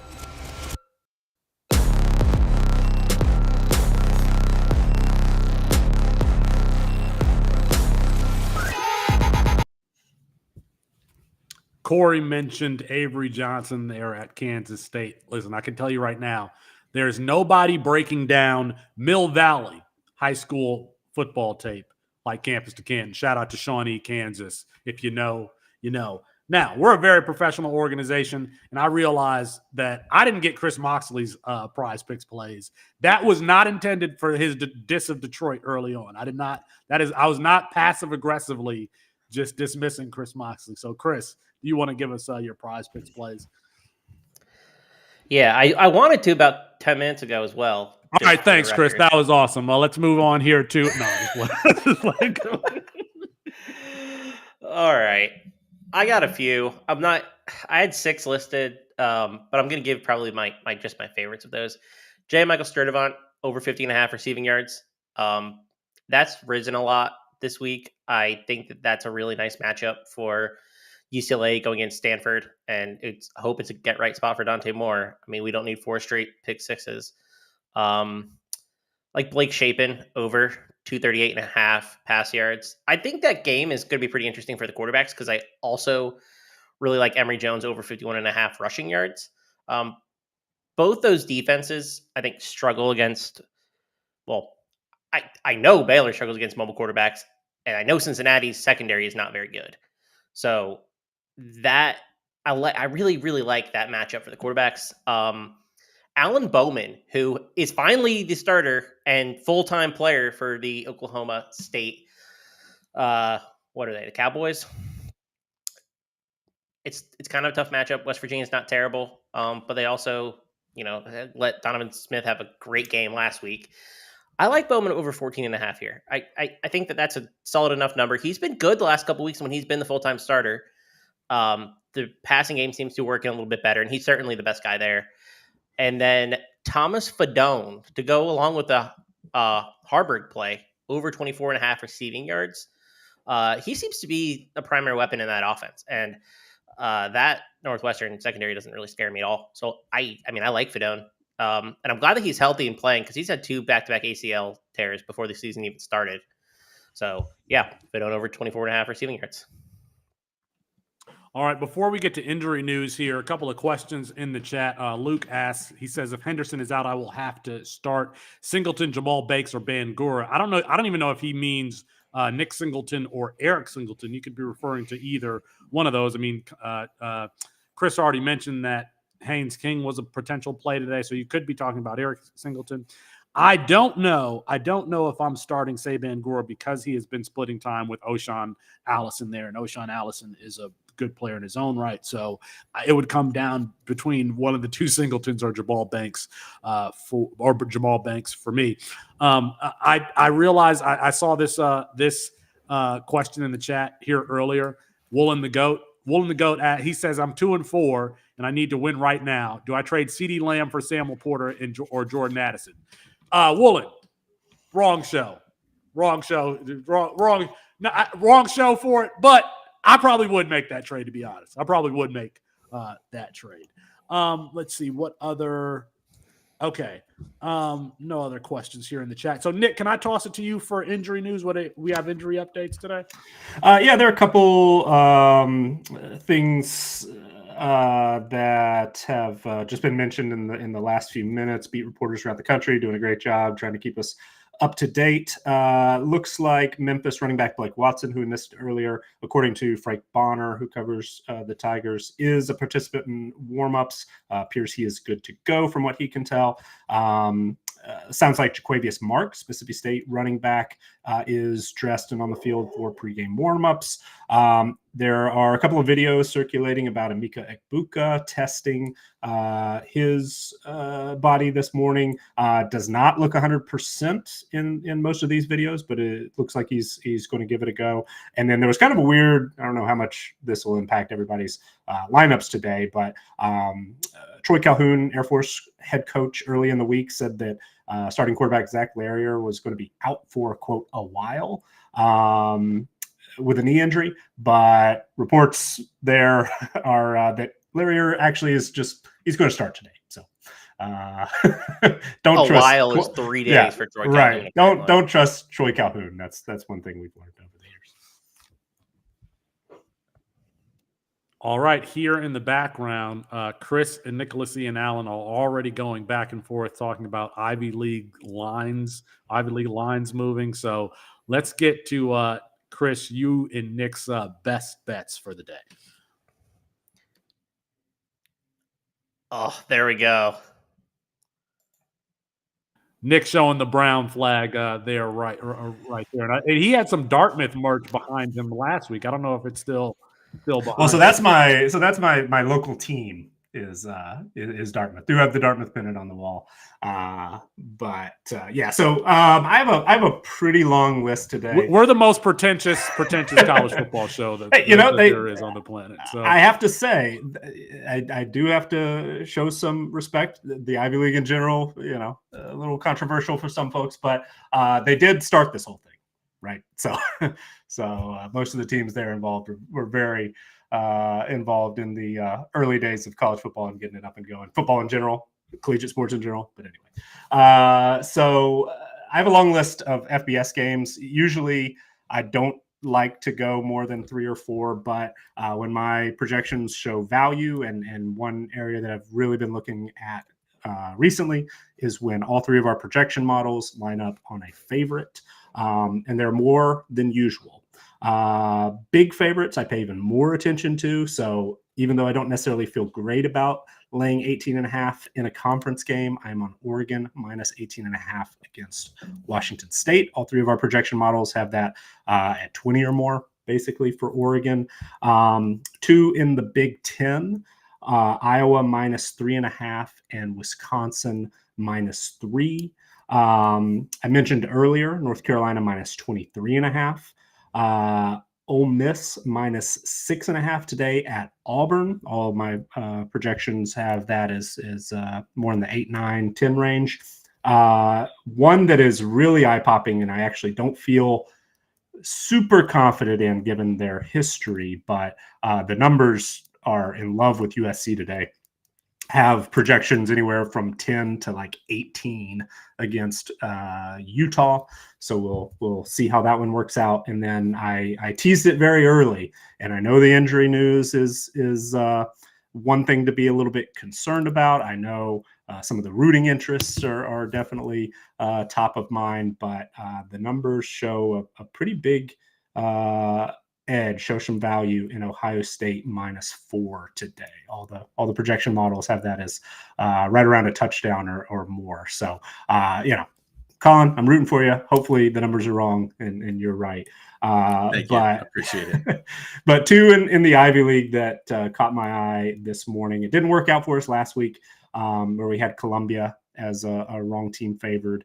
But this week they are again favored, +3.5 is the line at DraftKings at Dartmouth. It is wet and gross and cold in the area today, so might take a look at the under as well. Not really wind is a concern, but I feel like that one's going to be a slugfest and a low-scoring game. And similarly, Brown Cornell under 60.5. My projection is in the low 50s, so it seems like there's some value there. That one's been trending down. There is 58. Oh, is it lower than that now? Right? Okay. As long as it's not through 58, I mean, I assume you're comfortable. Yeah. I mean, my number's like 51. So there's definitely some value there. And an interesting thing, I feel like this will be mentioned here shortly as well. So hopefully I'm not stealing anybody's thunder, but Cornell's had like 7 or 8 guys enter the transfer portal this week. So just something to be aware of if you're looking deeper at that game.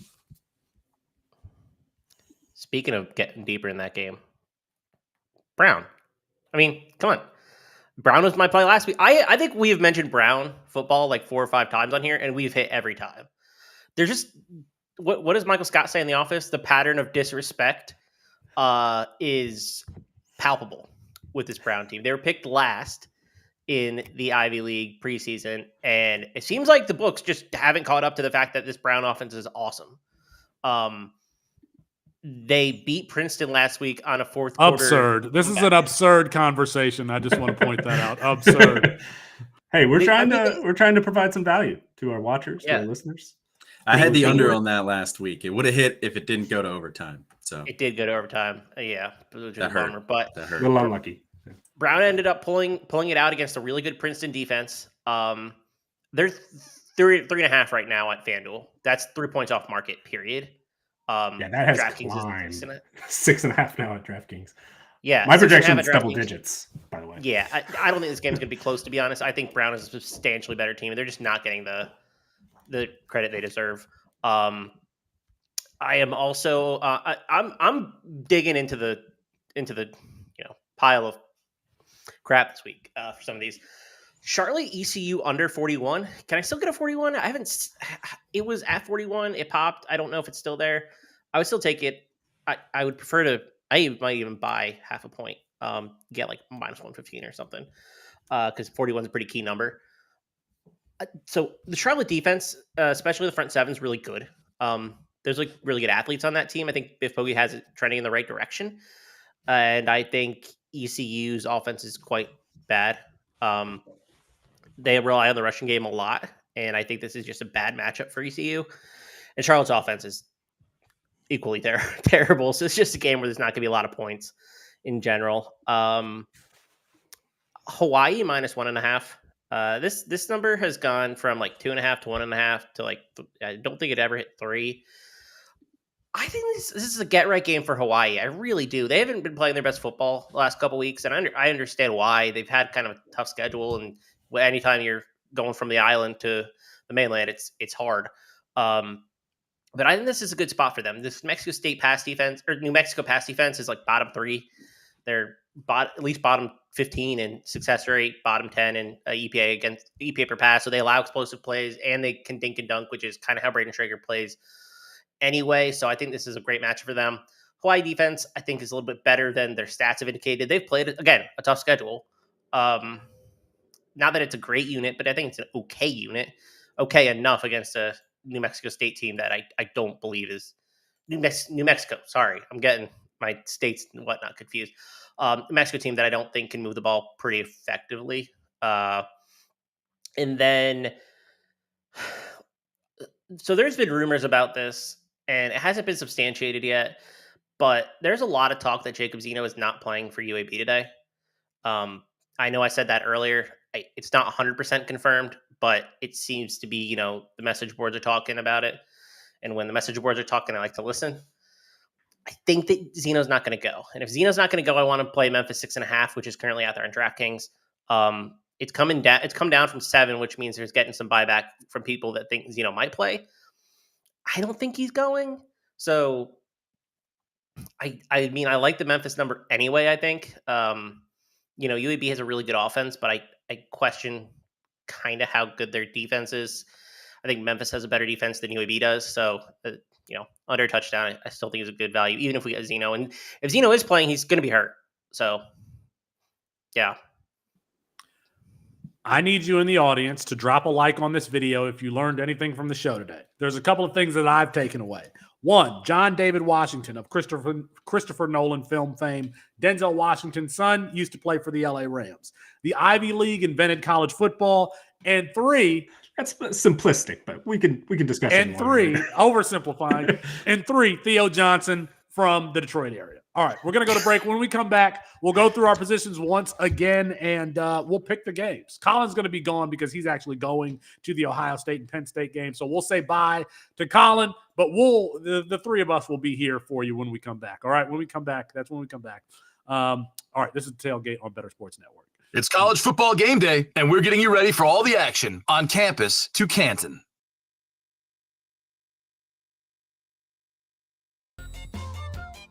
I like to eat my feelings. So when I'm like super sad, single serving pint sizes of Ben and Jerry's, I just start shoveling that in, and it makes me feel bigger and better.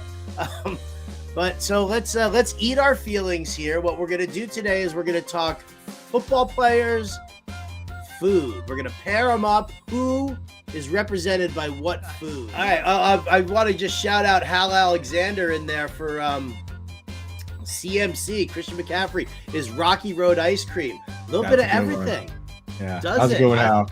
I like it, man. You know it. I love me some Rocky Road ice cream. Bijan Robinson prime rib. You know what? Bijan Robinson prime rib with a baked potato and some cream spinach on the side. That's what I'm talking about. That is the King's dinner. And Bijan Robinson, I don't care if the dude from The Athletic says only 301, touches. You know what? In honor of Card Sharks, I'm going to say, guys, that I think that number is going to be a little bit higher there for Bijan Robinson. So get your knife, get your fork, you got your steak, you got your Bijan. Yeah, that's what's up. You're on death row, and they say you get one last meal, and you just say Bijan Robinson. Bijan Robinson. Yeah, I'm totally down with that. Love it. I got to jump in on one real quick because Mr. Scamper said Kareem Hunt is candy corn, and I actually had a player, Tyler Boyd, was going to be candy corn for me, and basically it's that nobody likes it, but it's always there. It's always there, and somebody always puts their hand in and grabs some and has some, and they're like, well, and afterwards they're like, why did I eat that? That's Tyler Boyd. He always gets drafted, and he's just kind of there, and nobody knows why. Nobody knows why they take him. Nobody knows where it comes from. Where does the candy corn even come from? Like, it's just there. It's just there.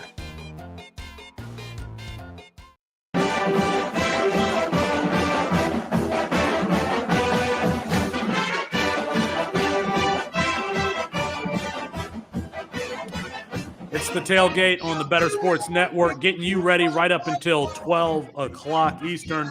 I'm in the company Slack here, and Barnabas is adding that Vegas has Michael Penix Jr.'s passing lines prop at 351.5. Nicholas Ian Allen, do you have the stomach to play the over on that? For Penix, 351.5. Let's see. In general, I would say no, just on principle. But my projections, and I do pay attention when they have over. Have projected Penix at about 380. So there seems to potentially be a little bit of value there. There we go. All right, let's get people ready to set their lineups if they haven't already. Let's go back to the quarterback position, Will. We've got Jaden Daniels, LSU LSU has Army today. I can't talk. I can't talk. Dylan Gabriel, Oklahoma gets UCF. Drake May, let's see if they can keep it rolling against Virginia today. That aforementioned Michael Penix Jr. Washington gets an Arizona State team that's playing better than the talent they have at that school at the moment. Bo Nix, Oregon gets Washington State. Brady Cook, I made up the fact that Luther Burden was out. Apparently he is not out. Missouri gets South Carolina today. Quinn Ewers, Texas gets Houston. Curtis Rourke, Ohio gets Western Michigan. Kalamazoo stand up. Thomas Castellanos, Boston College gets Georgia Tech. Tyler Van Dyke, Miami gets Clemson today. Chandler Rogers, North Texas gets Tulane. Zion Christ, Louisiana gets Georgia State. Chris Moxley always loves himself some Zion Christ. And Jalen Rayner, Arkansas State gets Coastal Carolina. Let's go to the running back position here. Jonathan Brooks has been really firing on all cylinders for Texas. They get Houston today. Dylan Johnson, Washington gets Arizona State. Omarion Hampton, the big boy from North Carolina, they get Virginia. Bucky Irving has a dual threat. Washington gets Arizona State. Mekhi Hughes, Tulane gets North Texas. Kyrie Robinson, San Jose State gets Utah State. Trey Benson, let's see if he can have he has not played well on the season. Florida State gets Duke. Braden Bennett, Coastal Carolina, gets Arkansas State. Donovan Lester, UNLV gets Colorado State. Marcus Carroll, Georgia State gets Louisiana. Cody Schrader, that Missouri team, gets South Carolina today. Logan Diggs, LSU gets Army. And Ontario Brown, Northern Illinois gets Eastern Michigan. I don't know if that one is in Ypsilanti today. Ipsy, though, stand up. And Quinshawn Judkins, Ole Miss gets Auburn. Will Chudy, our producer, Will Chudy's Auburn team. Let's go through the wide receivers here. Troy Franklin, Oregon gets Washington State. Jalen McMillan, watch out for Jalen McMillan. He did leave the game last week, so if not, Giles Jackson, Jalen Polk, Roma Dunze here at number 3, again against Arizona State. Jalen Royals, who's really come on strong here lately. Utah State gets San Jose State.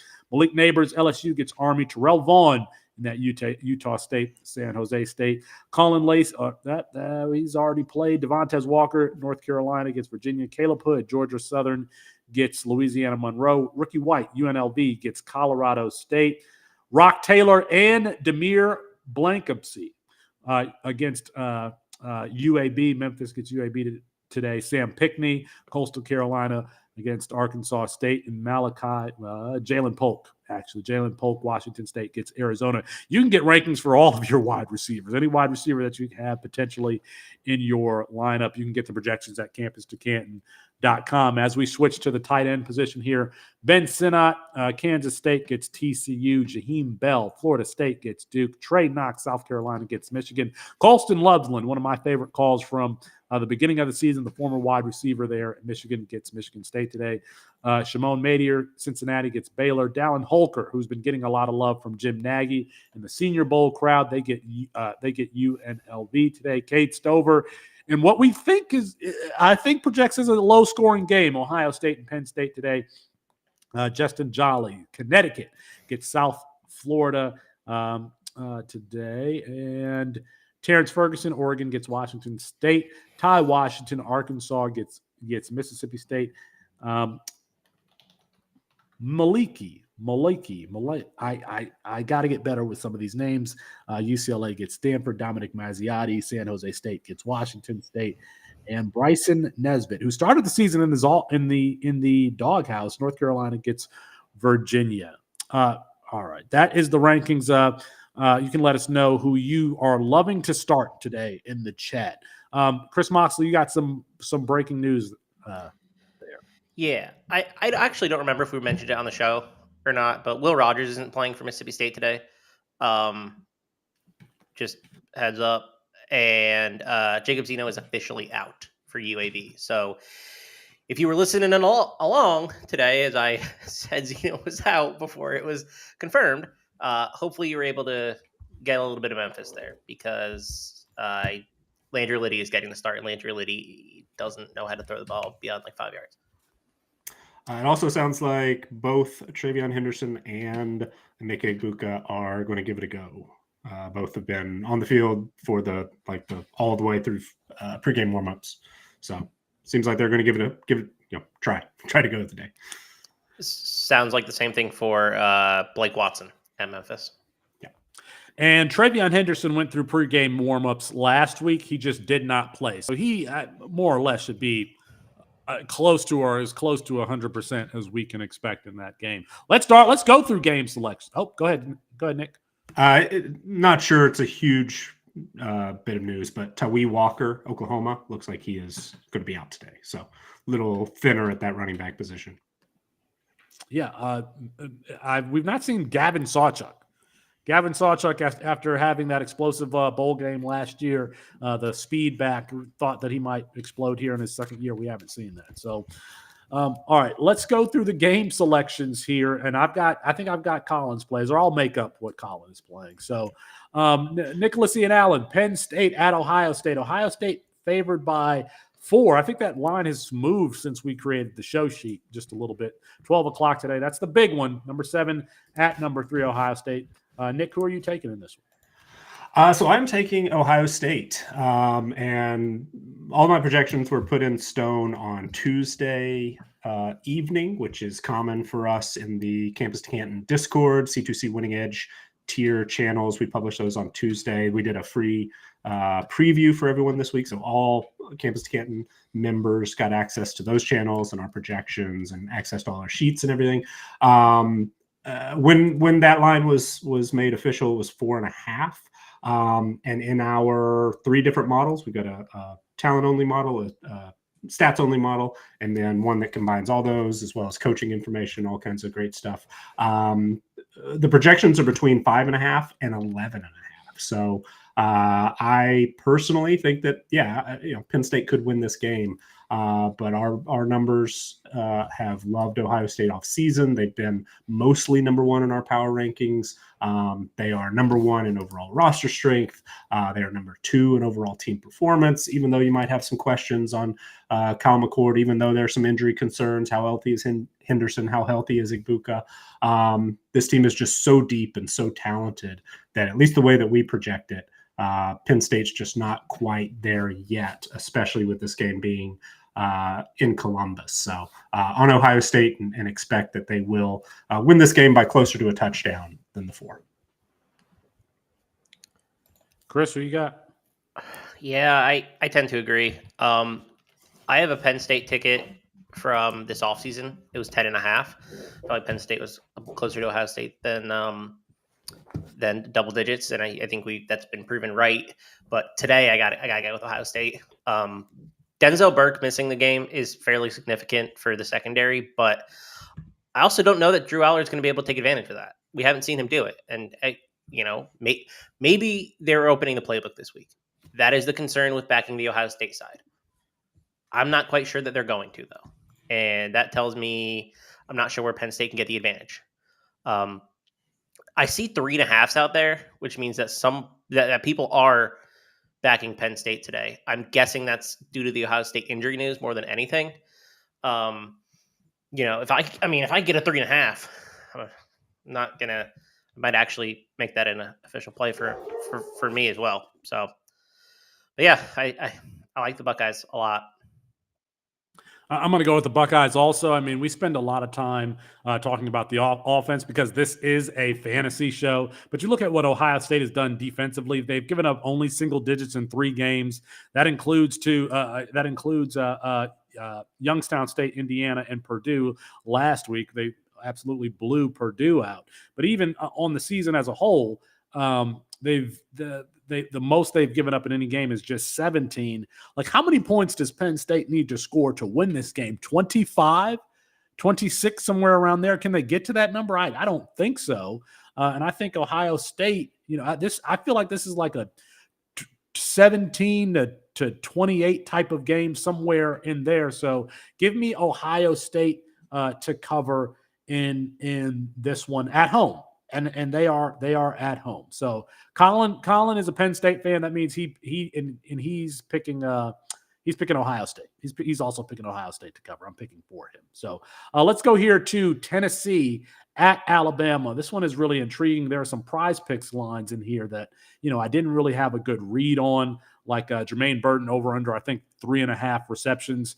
Nicholas Ian Allen, who are you taking in this one? Alabama is favored by 9. This one is at 3:30 p.m. So in this one, the projections are a little bit all over the place. One likes Alabama to cover a fairly big number. One likes Tennessee to keep it, pretty close, within striking range of maybe being able to pull off an upset.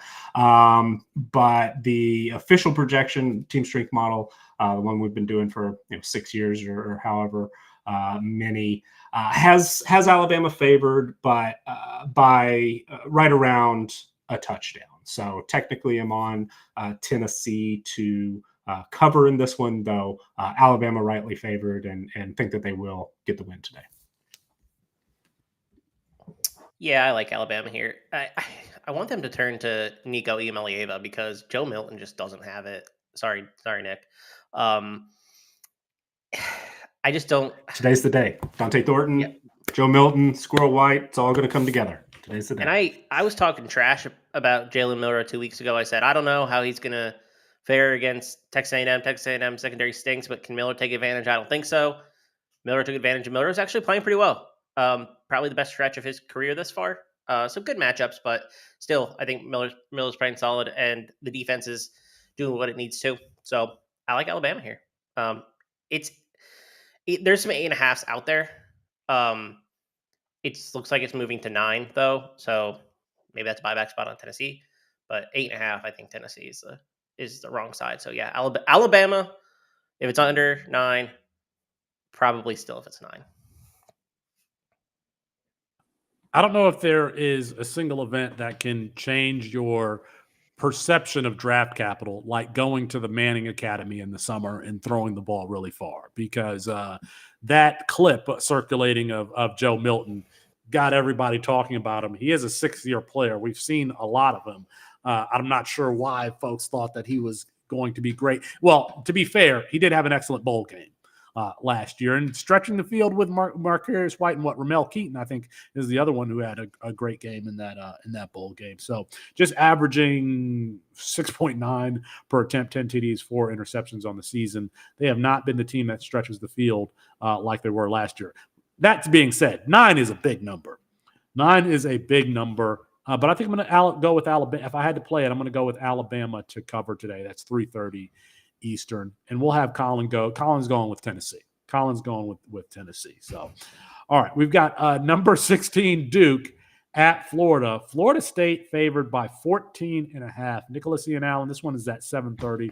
Who do you like in this one? So Florida State to win for sure.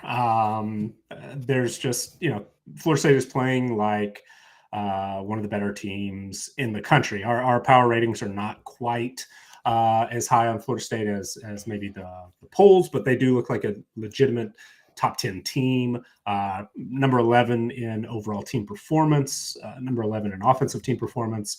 They're fringe top 25 defense.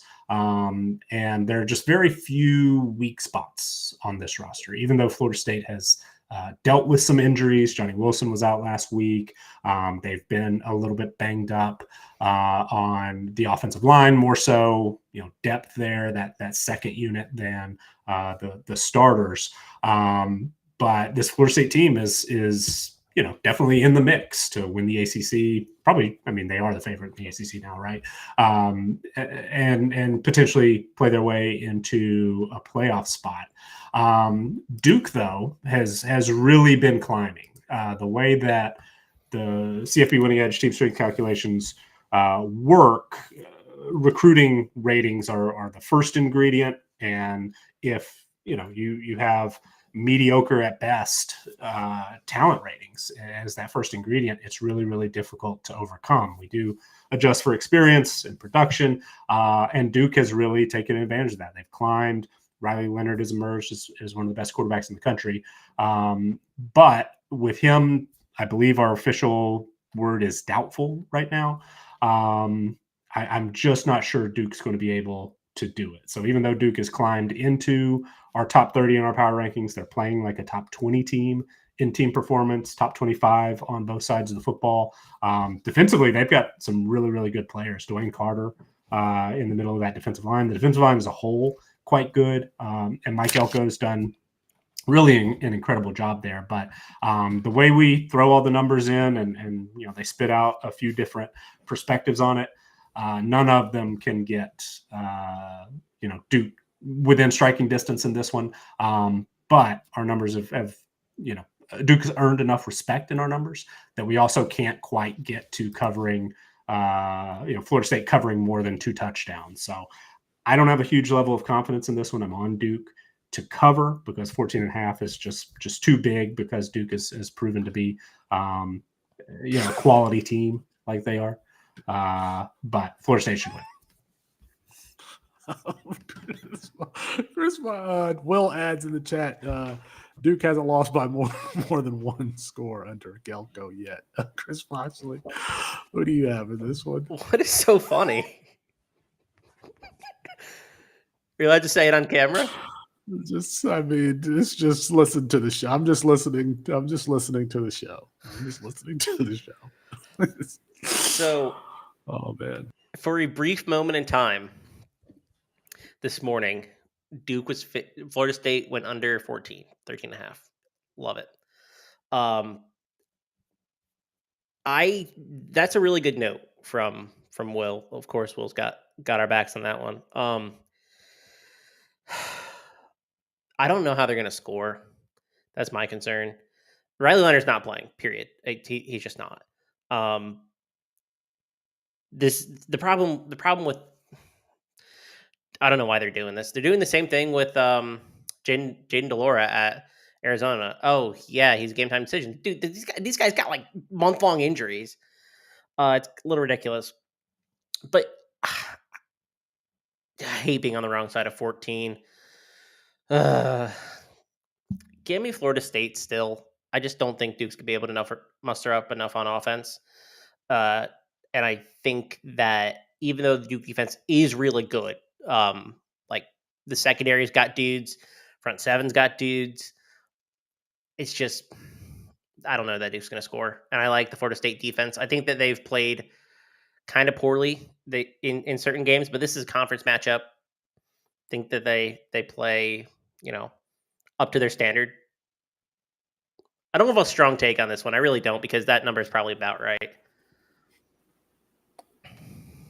I agree with Nick that 14.5 is too big. It should probably be around 7 or 8 or something like that, around there. 14.5 too big. So I don't know what's so funny there, Chris Moxley. Let's go here to laughing. Let's go here to, we're a professional organization. Okay. We're a very professional organization. Number 14, Utah at USC. Let's see if USC can bounce back after taking the loss to Notre Dame last week. USC is favored by 6.5. This one's at 8 p.m. I don't have the channel, but Nicholas Ian Allen, who do you like? In this one? 6.5 sounds about just about right. Well, so this is one I mentioned earlier. This is the best bet because the projections that I've got are all double digits on USC, and I mentioned it in the Duke soliloquy that when the talent numbers as that first ingredient just aren't that great, it's difficult to really close that gap against a team like USC that ranks. I mean, they've got position groups where their average 247 rating is top 5 at quarterback, running back, wide receiver, tight end. Skill positions as a whole, they're number 1. They're number 4 in linebacker. They're top 10 in defensive backs. I mean, this USC defense is obviously struggled, but they are legitimately one of the most talented teams in the country, at least the way that we calculate it, the way that others do. And Utah is a very, very different, the roster makeup is just different. Utah also has been far less than at 100% health all year. We still don't know about Cam Rising and his situation. Even if he were to play at this point as rusty as he must be, would it be that much of a boost? I'm not sure. But they've got injuries at running back. They've got injuries at receiver. Tight end is just, they're down to their, fourth and fifth tight ends. Defense, they've been playing with less than 100%. So Utah is obviously a tough matchup. Always is for USC. They play better than that talent profile suggests, but our numbers have USC, like I said, by double digits across the board and as high as 17 or 18. So I'm going to trust the process here and expect USC will, bounce back. Utah's not usually the matchup where you necessarily want to do that. But our numbers are all over USC in this one. Chris, who you got? Utah at home versus Utah on the road are like two different teams. Like Jekyll and Hyde.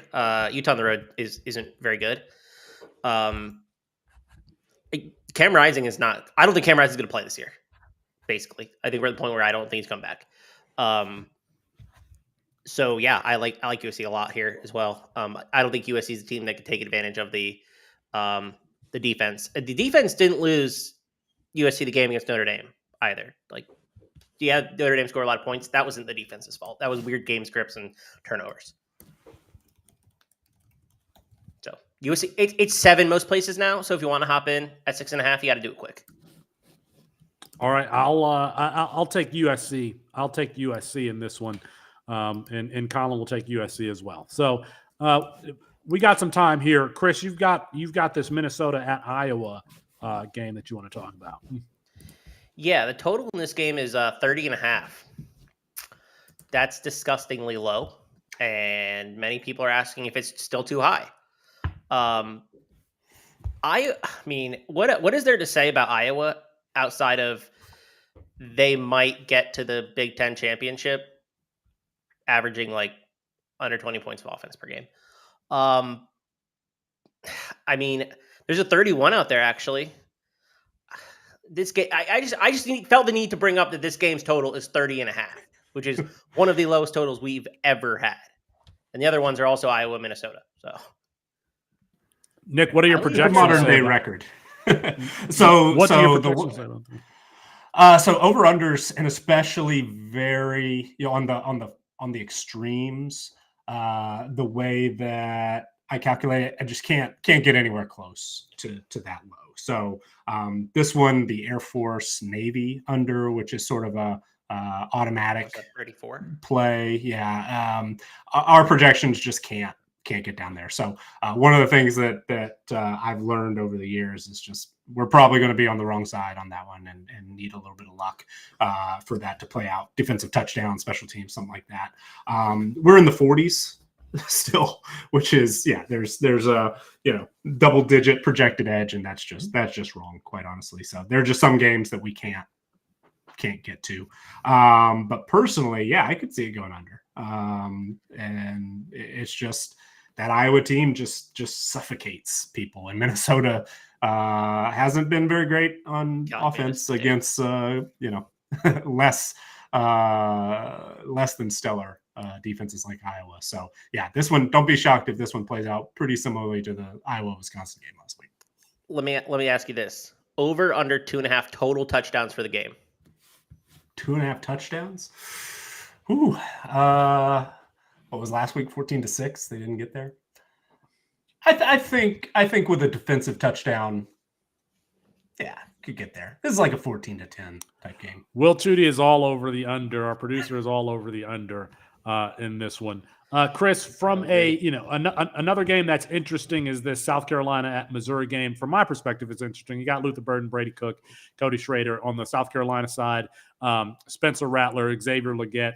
Do we get a Nick Harbor sighting? We had one last week. How do you feel about and South Carolina is your team? So how do you feel about the Gamecocks at Missouri today? Missouri's a pretty good team. I don't expect Carolina to look all that great today. This is also one of the games impacted by weather. Minimal weather impacts this week for the most part, but this is definitely a game that there's some wind activity in Columbia. This is the Battle of the Columbias, by the way. Columbia, Missouri, Columbia, South Carolina. There's a mayor's bet on it and everything. So I'd love to pick. I mean, I don't think South Carolina at 7.5 is a bad play either. but I don't think they're going to win. I hate my team more than anybody else hates my team. So it'll be a good game, though. I think it'll be fun. Nick? Projections are very close to what the odds makers have. One is under, one is over, one's basically right there. So officially, the team strength model is the one if I have to choose, I go with that one. Has Missouri covering, but not by much. I'll take South Carolina. I'll take South Carolina in this one to at least cover. So, all right, that's the show. Enjoy your Saturday. Ohio State, Penn State. Getting started here in a second. Peace, everybody.